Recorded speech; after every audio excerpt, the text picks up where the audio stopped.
আমাদের স্বেচ্ছাসেবকরা আপনাদের দাঁড়িয়ে গিয়ে দাঁড়াবেন। সড়ক পুজো কমিটির পক্ষ থেকে যারা আপনাদের দ্বারে কিছু অভিযানের জন্য যাবেন, আপনারা মুক্ত হস্তে তাদেরকে কিছু দান করবেন।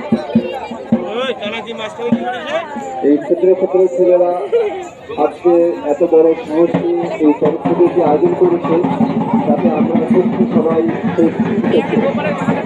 আপনারা সবাই খুব আমাদেরকে সাহায্য হাত বাড়িয়ে দিন, যাতে তারা আগামী দিনে ভালো সড়ক পুজো করতে পারে।